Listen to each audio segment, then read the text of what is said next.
Bonjour frères et sœurs. Comment allez-vous? Alors, comme vous pouvez le constater ce matin, nous avons nos mariés qui sont à leur retraite. Et c'est une bonne chose et j'espère bientôt que nous aussi, les célibataires, nous allons aussi avoir notre retraite. Amen. Très bientôt, nous recueillir quelque part et avoir quelques jours avec l'intimité, dans l'intimité vraiment avec Dieu.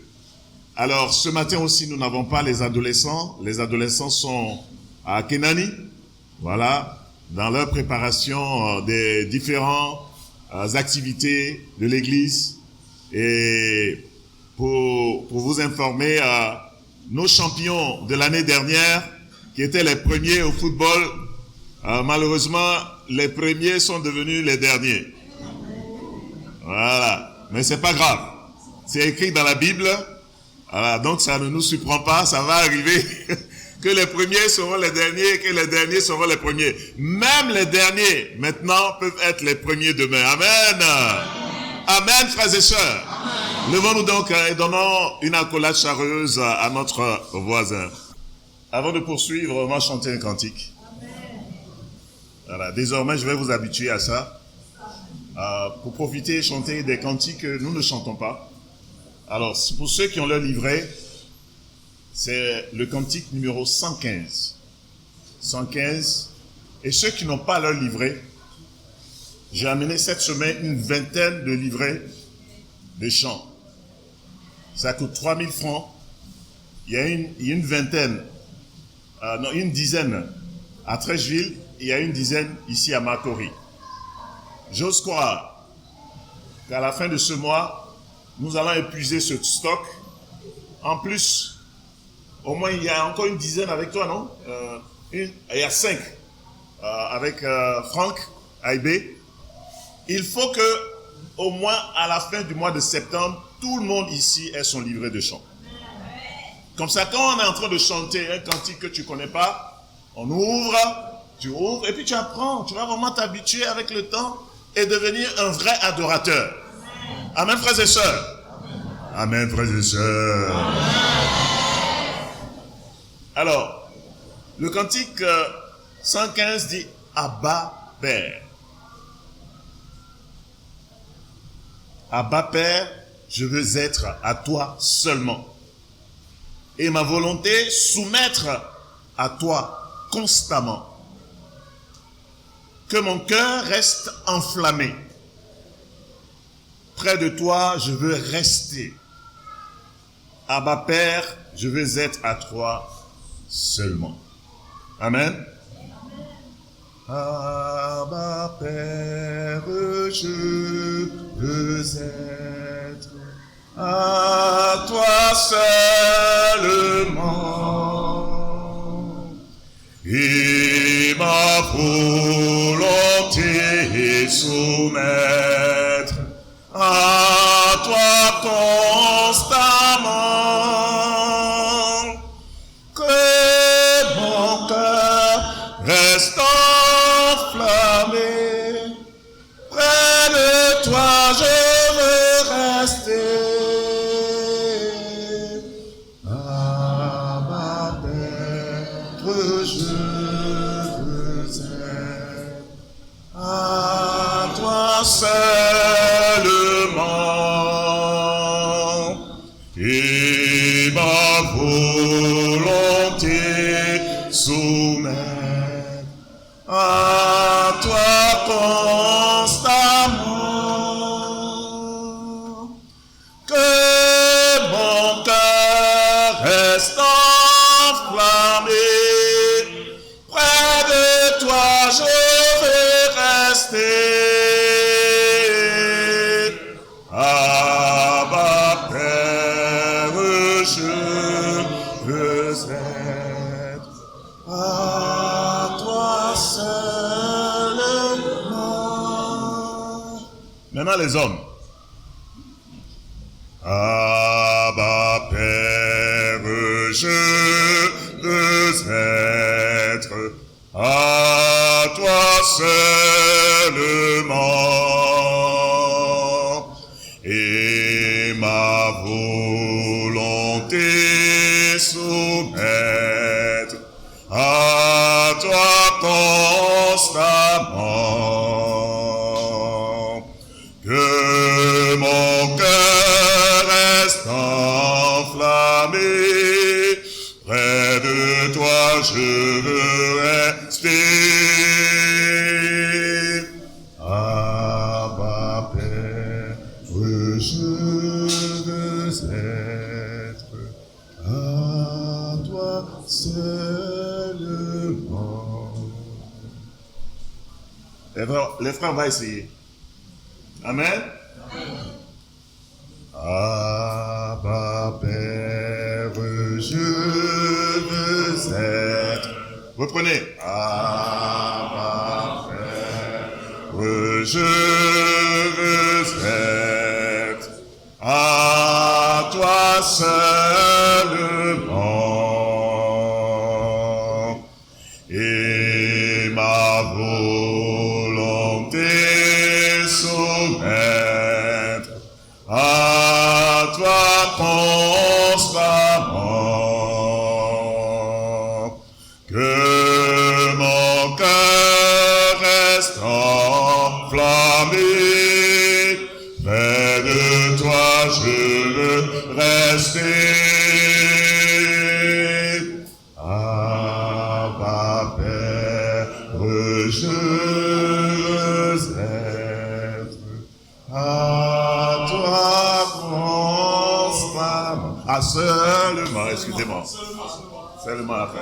Alors, on va chanter tous ensemble. Abba Père, je veux être. On reprend. Abba Père, je veux être. Abba Père. Non, on reprend. 1, 2, 3. Abba Père, je veux être. Vous reprenez. Abba Père, je veux être à toi seulement. Que ton cœur volonté soumettre à toi constamment. Que mon cœur reste enflammé. Près de toi je veux rester. Abba Père, je veux être à toi constamment. Excusez-moi, je mélange tout. Alors, on commence d'abord par seulement et ensuite constamment.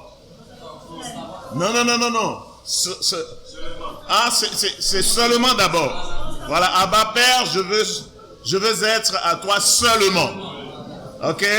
Et ensuite, et ma volonté soumettre à toi constamment. D'accord? Et ensuite, que mon cœur reste enflammé près de toi, je veux rester, Abba Père, je veux être à toi seulement. On termine par seulement. Excusez-moi, c'est ma faute. Vous m'avez pardonné, n'est-ce pas? On y va. Abba Père, je veux être à toi seulement.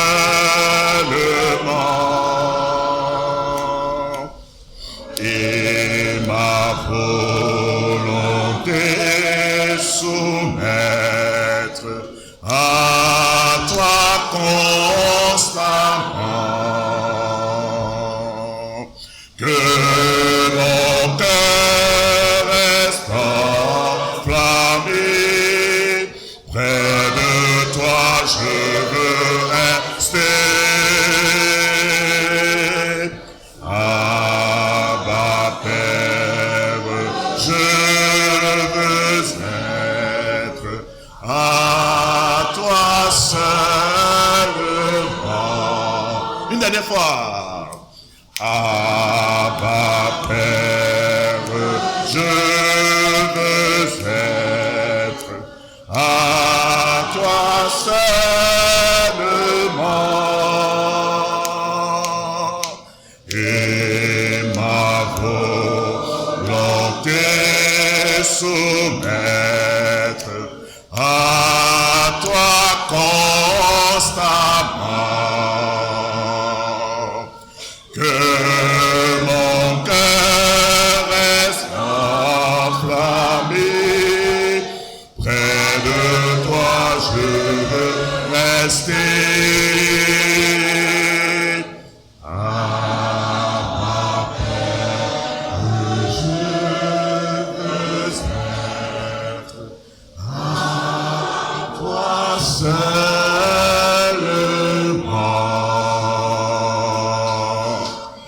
formidable.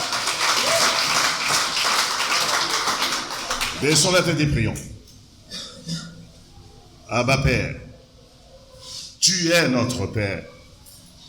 Tu es notre Abba. Tu es notre Papa.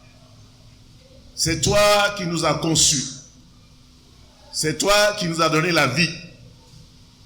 Non seulement la vie physique, mais c'est toi, ô Dieu, qui nous a donné de renaître, d'être en Christ, de connaître le salut, de connaître la vérité, de connaître le chemin. C'est toi qui nous as arrachés des griffes de l'ennemi, de Satan, des ténèbres à ton admirable lumière.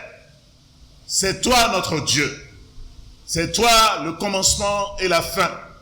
C'est toi qui conçois. Et c'est toi, ô Dieu, qui amène à l'existence. Seigneur, ce matin, nous voulons te dédier ce cantique. Tu es pour nous l'essentiel. Et nous voulons être à toi seulement. Rien qu'à toi. Parce qu'en réalité, nous t'appartenons en propre. Père, dans les moindres détails, tout ce que nous sommes, tout ce que nous possédons, tout ce que nous pouvons devenir, Seigneur, dépend entièrement et totalement de toi. Voilà pourquoi, oh Dieu, ce matin, avec ce cantique, nous voulons individuellement nous consacrer à toi. Nous voulons nous livrer corps, âme et esprit à toi. Et nous voulons le faire pas de temps en temps, mais nous voulons le faire constamment. Nous voulons le faire régulièrement. Nous voulons le faire en tout temps, en tout lieu et en toutes circonstances. Seigneur, ce matin, nous te dédions ce moment. Et nous prions que tu disposes nos cœurs, que tu enflammes nos cœurs, que nos cœurs restent enflammés pour toi. Près de toi, nous voulons rester. Avec toi, nous voulons marcher. Avec toi, nous voulons conquérir et obtenir des victoires pour nous-mêmes, pour les autres, pour ton Église. Seigneur, pour notre continent, pour notre Côte d'Ivoire, nous voulons obtenir des victoires, Seigneur, pour le monde entier. Seigneur, nous voulons, ô Dieu, avoir le sens de la responsabilité. Nous voulons nous retrouver devant toi et entendre que tu puisses nous dire à la fin, lorsque tu reviendras chercher ton Église, que tu pourras dire à chacun de nous, bon et fidèle serviteur, entre dans la gloire de ton Dieu. Seigneur, nous voulons, Père, cultiver cet esprit de consécration. Nous voulons chaque jour, Père, te donner le meilleur de nous-mêmes. Nous ne voulons pas une église médiocre, où les membres sont, Père, froids et sans engagement. Nous voulons, Seigneur, que chacun à son niveau sache ce que tu attends de lui. Que chacun, Seigneur, soit engagé à 100% à te servir. Merci de faire de nous la lumière du monde. Merci de faire de nous, Seigneur, le sel du monde. Merci de nous donner la possibilité, à travers notre petite vie, Seigneur, Père, ô Dieu, motiver d'autres personnes à t'honorer et à te glorifier. Merci pour ce matin. Bénis, Seigneur, en tout lieu où tes enfants se trouvent en ce moment, que ce soit à Boisseau, que ce soit à Kenani, que ce soit ici, que ce soit à Yopougon, Père, à Cocody, à Abobo, à l'intérieur du pays, partout, Seigneur, que ce soit à Niamey, là où, Seigneur, nous entendons les bruits de bottes. Seigneur, nous prions que tu règnes en maître. Merci de bénir ce moment, de te glorifier, de te manifester au-delà de toute espérance. Nous t'avons prié au nom de Jésus. Amen. Amen. Merci. Le sens de la responsabilité. Je voudrais remercier notre frère Arsène qui nous a rappelé quelques aspects de ce que nous avons eu comme entretien la semaine dernière avec les dirigeants. Mais pour ceux qui étaient au culte de mi-semaine, vous savez que je suis revenu sur le thème pour que ce ne soit pas seulement une affaire de dirigeants, mais que ce soit une affaire de tout le monde. Le sens de la responsabilité n'est pas limité à quelques individus. Le sens de la responsabilité, c'est quelque chose que chaque chrétien, chaque disciple, à son niveau, devait assumer. Assumer avec diligence, avec assurance et avec une certaine passion. Voilà, une passion parce que Dieu nous appelle tous à la responsabilité. Je vous avais promis que ce dimanche, nous allions continuer avec la suite du message de la série que nous sommes en train de faire. Mais je ne saurais continuer avec l'absence des mariés qui sont à leur retraite. Donc nous attendrons dimanche prochain pour revenir dessus. Mais en attendant, je voudrais reprendre ici ce que j'ai fait au culte de mi-semaine avec les frères et sœurs qui étaient présents. Parce que la réalité est que le culte de semaine, à mon sens, aux yeux de certains, il n'y a plus de sens de responsabilité vis-à-vis de ce culte-là. Et je ne saurais me limiter à quelques personnes pour qu'ils puissent vraiment entendre, qu'on puisse leur rappeler ce que Dieu attend d'eux. C'est pour cette raison que ce matin, je reviens plus ou moins là-dessus.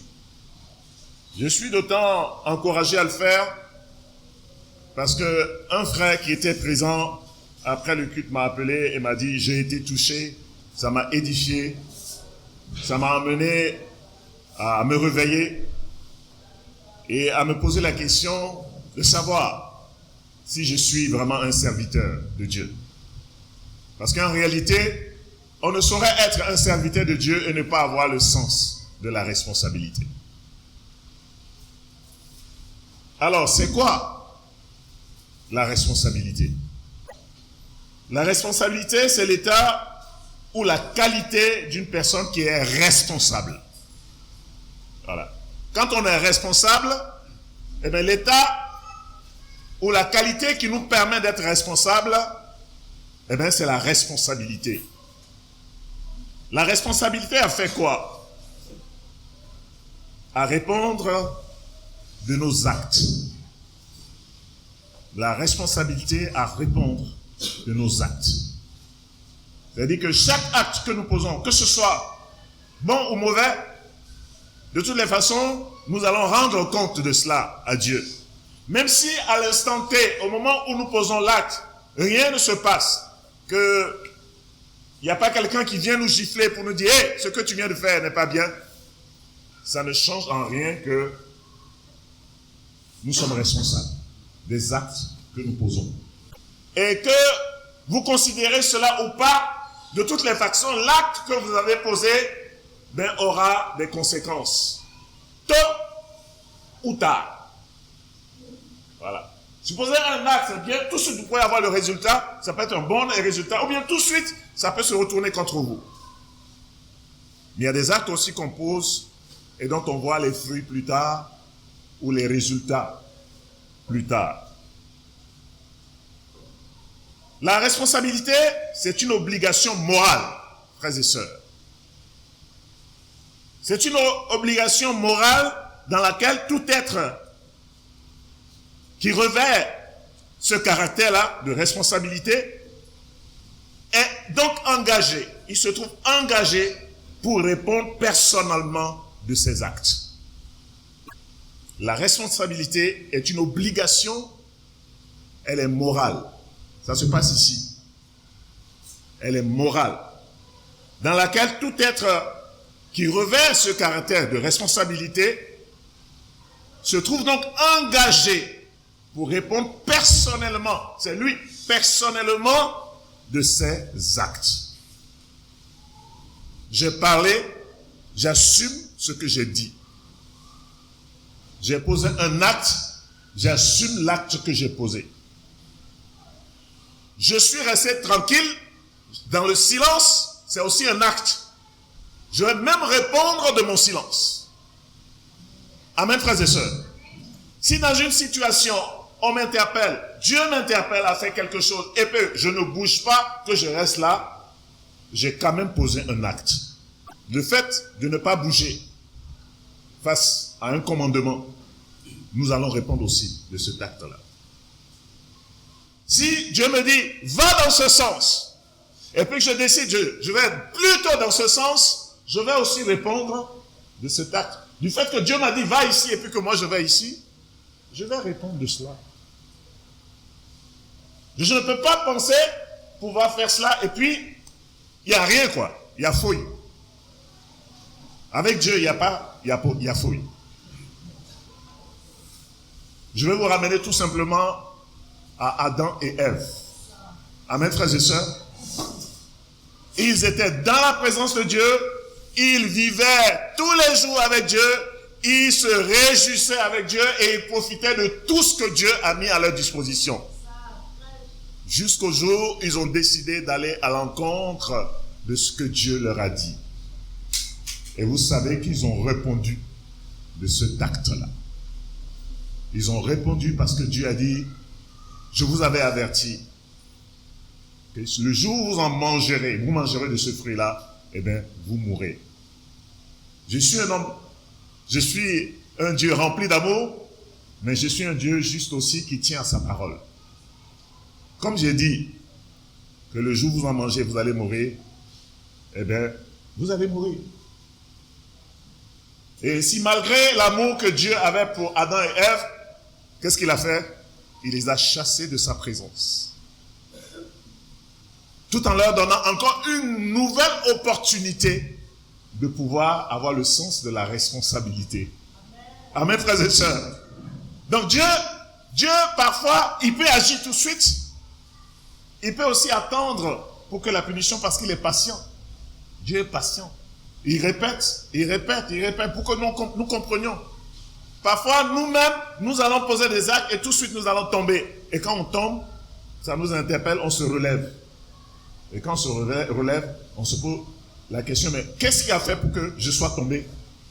Je suis tombé parce que je n'ai pas suivi les instructions. Je me relève. Je suis tombé parce que peut-être j'étais dans l'ignorance. Maintenant, je sais ce qu'il faut faire. Frères et sœurs, nous avons tous la responsabilité vis-à-vis de nous-mêmes, de notre propre vie. Nous sommes responsables de notre propre vie, responsables de notre salut, de notre succès, des bénédictions que nous allons recevoir. Nous sommes responsables de ça. De nous-mêmes, de tout ce qui nous concerne. Si quelqu'un vient au culte et qu'il est mal coiffé, il ne peut pas dire que je suis mal coiffé à cause de quelqu'un d'autre. Vrai ou faux? Tu sors de chez toi, avant de sortir de chez toi, tu regardes dans un miroir, tu te laves, tu te soignes bien, tu te mets bien, quoi. C'est pas quelqu'un dehors qui est responsable de cet aspect de toi. Simplement de ton apparence physique, extérieure. Maintenant, n'oublions pas que nous sommes des êtres spirituels. Et nous avons aussi cette apparence spirituelle. Mais qui est responsable de cette apparence spirituelle? Quelle image donnons-nous à Dieu, frères et sœurs? Quelle image Dieu a de l'église de TPM? Bonne église, excellence église, 5 sur 5? Ou bien 1 sur 5? On peut voir l'église en général. On peut voir l'église, voilà. Mais Dieu va nous noter chacun. Amen.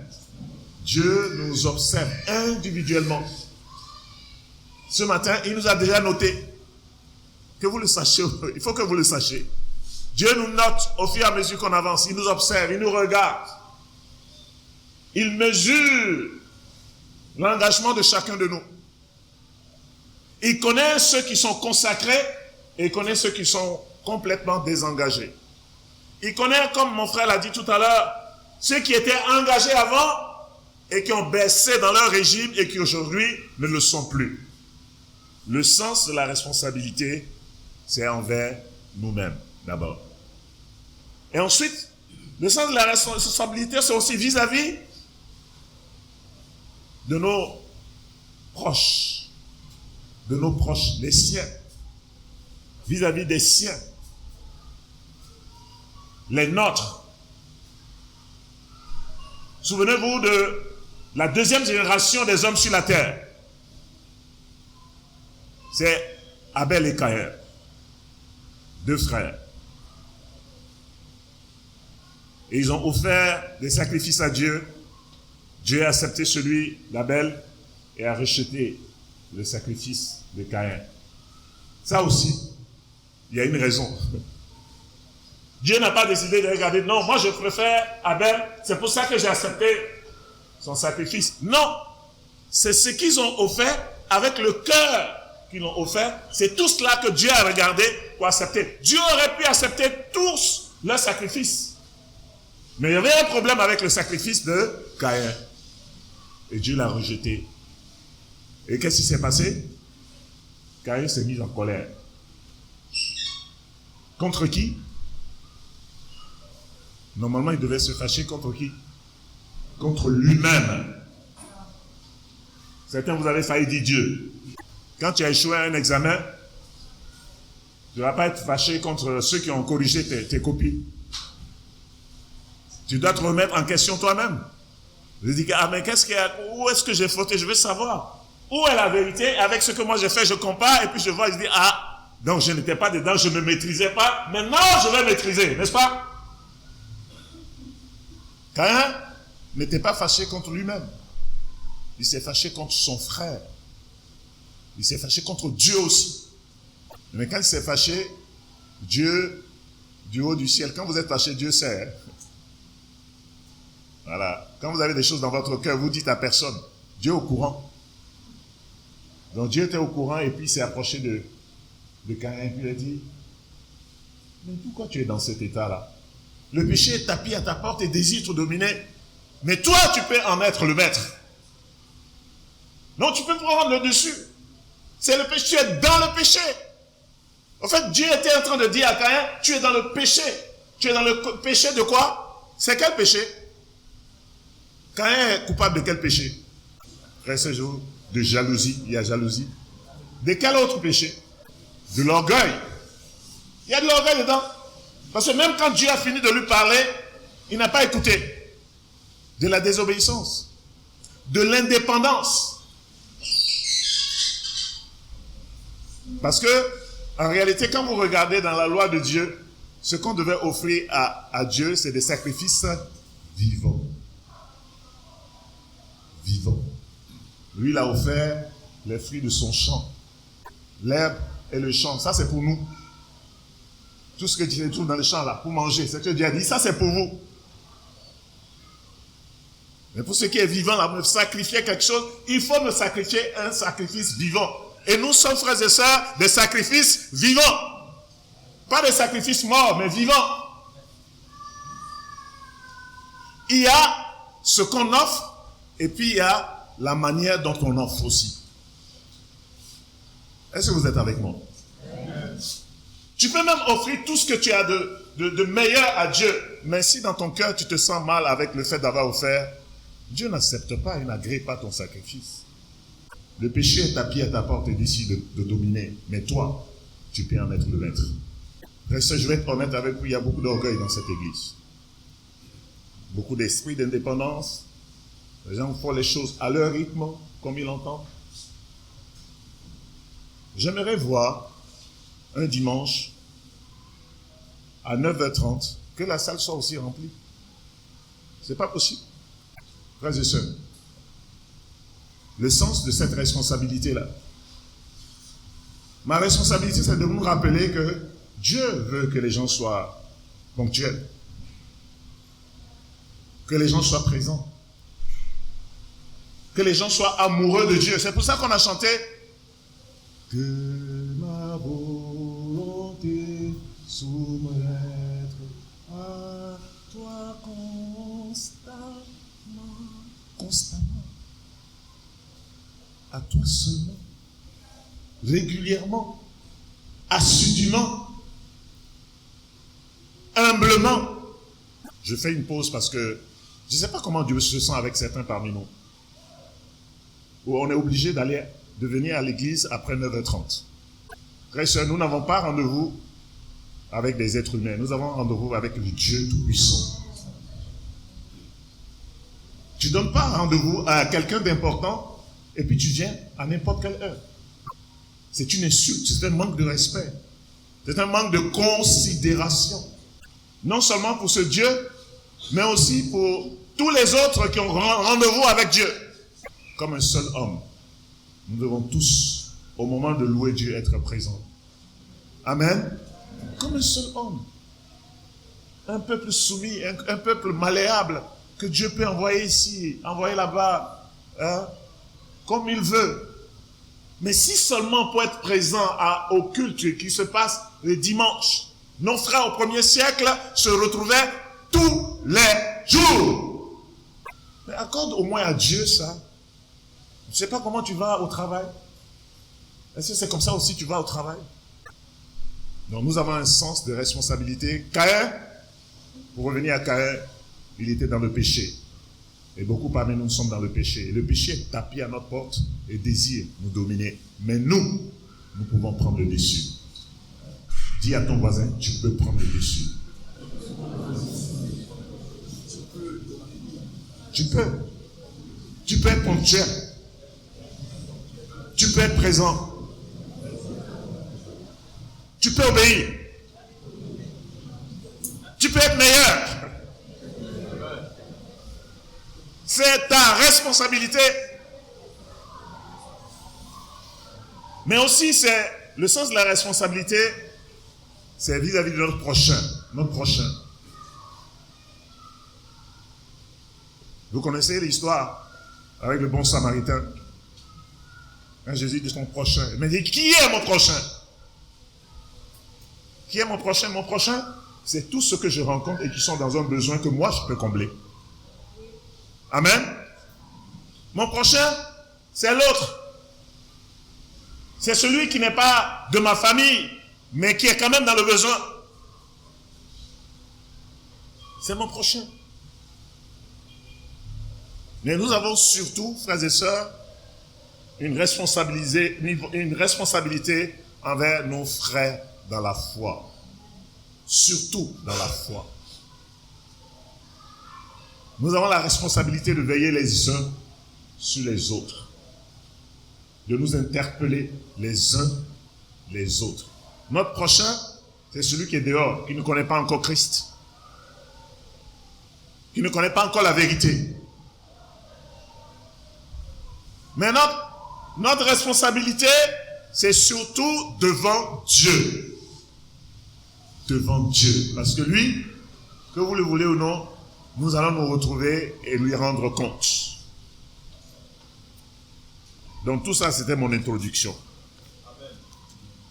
Amen. Vous êtes prêts pour qu'on en parle? Voilà, c'était mon introduction.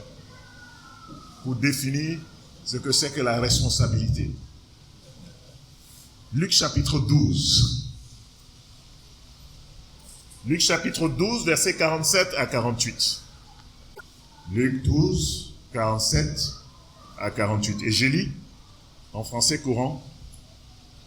Le serviteur qui sait ce que veut son maître, mais ne se tient pas prêt à le faire, recevra de nombreux coups. Par contre, le serviteur qui ne sait pas ce que veut son maître et agit de telle façon qu'il mérite d'être battu, recevra peu de coups. À qui l'on a beaucoup donné, on demandera beaucoup. À qui l'on a confié beaucoup, on demandera encore plus. Plus. Plus. Beaucoup. Plus. Beaucoup. Plus. Je vais relire. le serviteur qui sait ce que veut son maître, mais ne se tient pas prêt à le faire, recevra de nombreux coups. Par contre, le serviteur qui ne sait pas ce que veut son maître et agit de telle façon qu'il mérite d'être battu, recevra peu de coups. À qui l'on a beaucoup donné, on demandera beaucoup, et à qui l'on a confié beaucoup, on demandera encore plus. Êtes-vous serviteur de Dieu? Est-ce que Christ est notre maître? Vous voyez? Ici, il y a 3 niveaux. Le premier niveau, c'est le fait que le serviteur qui sait ce que veut son maître, il sait ce que veut son maître. Est-ce que nous savons ce que veut notre maître? Qui sait ce que veut notre maître? Levez la main. Ok. Ça, c'est le premier niveau. Deuxième niveau, mais ne se tient pas prêt à le faire. On sait ce que veut le maître, mais on dit, maître, je sais ce que tu veux, hein, mais nunca. Nunca.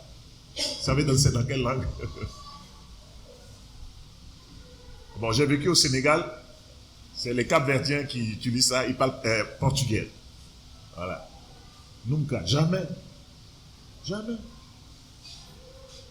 Il n'est même pas question que je fasse ce que tu me demandes de faire.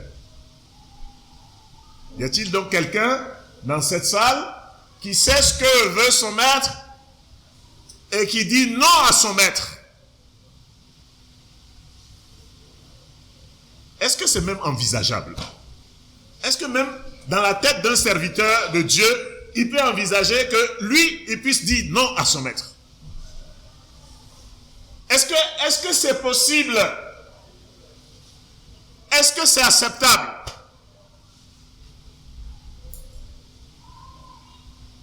Alors pourquoi certains parmi nous permettons de dire non à notre maître? Le sens de la responsabilité. Alors, il y a un troisième niveau que tu dois assumer. C'est quoi? Je vais relire. Le serviteur qui sait ce que veut son maître, mais ne se tient pas prêt à le faire, recevra beaucoup de cadeaux. C'est ça? Beaucoup de bénédictions. Ah, c'est pas bénédiction que tu cherches. Recevra beaucoup de pampans. Ça, c'est pour les enfants, quand ils comprennent. Quand Jean-Enoch était petit, c'est ça. J'ai dit, Jean-Enoch, pampan. Hein? Je vais vous montrer même une vidéo où il est tout petit par terre comme ça. Il voulait laper quelque chose par terre. Et puis j'ai dit, Jean-Enoch, pam pam, pam pam. Il me regarde comme ça, et puis il arrête. Et Dieu nous parle aussi. Dieu nous parle aujourd'hui. Alors, voulons-nous obéir à Dieu? Veux-tu obéir à Dieu? Veux-tu te soumettre à la volonté de Dieu? Ou bien alors, veux-tu recevoir beaucoup de coups?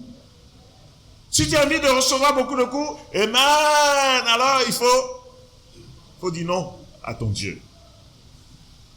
Mais ce n'est pas fini, regardez bien. Il y a une autre catégorie de serviteurs. Par contre, le serviteur qui ne sait pas ce que veut son maître. Donc c'est possible, non? On peut avoir un maître, il y a beaucoup de choses que nous ne savons pas que Dieu veut, dans certains domaines, vrai ou faux? Ok? Ou bien même avant d'être chrétien, on ne savait pas. Mais quand on ne sait pas, par contre, donc le serviteur qui ne sait pas ce que veut son maître et agit de telle façon qu'il mérite d'être battu. Ah, il agit de telle façon qu'il mérite d'être battu. On dit celui-là, il recevra beaucoup de gâteaux. C'est ça? Il recevra aussi des coups, des pam-pam. Seulement que ce ne sera pas beaucoup de coups. Ce sera un peu de coups. Amen, frères et sœurs. Le sens de la responsabilité. Le sens de la responsabilité, si nous ne voulons pas recevoir des coups, nous avons besoin tout simplement de faire ce que notre Seigneur nous demande de faire. Jude chapitre 1, verset 3. Je sais que c'est le genre de message que beaucoup n'aiment pas. On n'aime pas ce genre de message-là. Mais avons-nous besoin de ce genre de message? Pourquoi? Pourquoi avons-nous besoin de ce genre de message? Pour ne pas recevoir beaucoup de coups, ou même un peu de coups. Jude chapitre 1, verset 3. Jude chapitre 1, verset 3. Jude, c'est un peu avant Apocalypse. C'est un seul chapitre. Jude 1, 3. Je lis. Mes frères, mes chers amis, j'avais un vif désir de vous écrire au sujet du salut qui nous est commun. Or, je me suis vu dans l'obligation de vous adresser cette lettre afin de vous encourager à combattre pour la foi que Dieu a donnée aux siens une fois pour toutes. Mes chers amis, j'avais un vif désir de vous écrire au sujet du salut qui nous est commun. Quelle est l'intention de Jude ici? Il avait un vif désir de quoi? De leur écrire pour leur annoncer des choses concernant le salut qui nous est tous commun. Maintenant, il dit, « je me suis vu dans l'obligation de vous adresser cette lettre afin de vous encourager à combattre pour la foi que Dieu a donnée aux siens une fois pour toutes. » Où se trouve ici le sens de la responsabilité? Non, c'est ouvert, hein? On peut vraiment réagir. Dans ce verset, où se trouve le sens de la responsabilité? Je suis calé. Oui, Fabienne. Je suis obligé de le faire. Je me suis senti obligé de le faire. J'avais l'intention de vous écrire pour vous parler du salut que nous avons en commun. Mais je me suis senti obligé de le faire. Pas seulement de vouloir le faire, mais j'ai posé l'acte en m'imposant de faire ce que j'avais l'intention de faire pour vous. Vous voyez le sens de la responsabilité dans cette phrase, dans ce verset. Jude, qui était frère du Seigneur. C'était le frère du Seigneur, Jude. Vous vous souvenez comment les frères et sœurs de Jésus le traitaient? Vous savez qu'au départ, ils n'étaient pas du tout pour lui, n'est-ce pas? Vous savez ça, non? Que ses frères n'étaient pas avec lui. Mais qu'est-ce qui s'est passé après? Avec le temps, ils ont vu le sens de la responsabilité. Ils ont été convaincus. Et maintenant, même que leur frère est mort et qu'il est parti, ils se sentent dans l'obligation de pouvoir annoncer aux autres ce que le Seigneur leur a laissé comme message. Vous voyez, il y a une transformation, il y a un changement, il y a une repentance.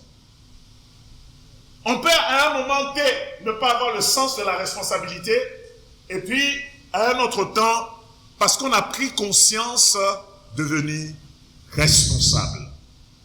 Frères et sœurs, c'est ça que Dieu attend de chacun de nous. C'est l'attitude de Jude ici, qui ne se contente pas de penser qu'il y a de bonnes choses à faire vis-à-vis de ses frères, mais qui se sentent dans l'obligation de poser des actes, d'aller jusqu'au bout de ses pensées et de poser des actes. Frères et sœurs, je sais que vous avez beaucoup de bonnes intentions. Souvent, nous avons l'intention de nous repentir et de changer pour être meilleurs. Mais le temps passe et puis ça ne change pas. Mais ça peut changer. Moi, j'ai foi en vous. J'ai confiance que cette église est une église formidable. Si vous avez pu vous repentir et vous faire baptiser et faire partie de cette église, c'est qu'il y a du bon en vous. Il y a de la volonté en chacun de nous. Il y a peut-être des choses qui se sont passées, peut-être comme un peu Caïn avec Dieu, que nous avons senti qu'on n'a pas obtenu de bénédiction, et puis il y a des gens autour de nous qui en ont obtenu et tout ça, mais nous avons besoin d'analyser tout ça et de voir notre part de responsabilité, et puis d'aller de l'avant. Je ne vais pas aller plus loin, à part ces 2 versets, et à part ce que j'ai introduit au départ. Je me sens responsable devant vous. J'ai la responsabilité de faire de cette église soit une église vivante. Amen. Je ferai ma part. Mais je vous demande aussi de faire votre part. Parce que nous allons tous nous retrouver devant la face de Dieu. Et chacun va rendre compte pour sa propre vie. Et pour ça,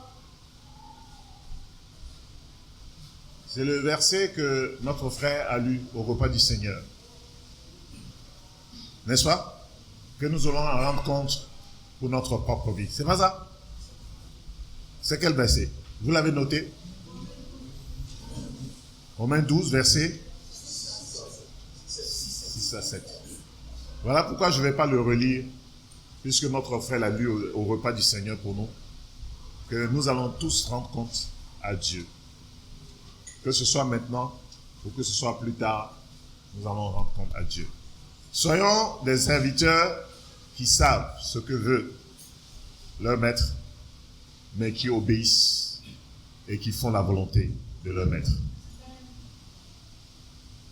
Et ainsi, nous ne recevrons ni un peu de coups, ni beaucoup de coups, mais nous recevrons alors beaucoup de bénédictions et de grâce. Que Dieu vous bénisse.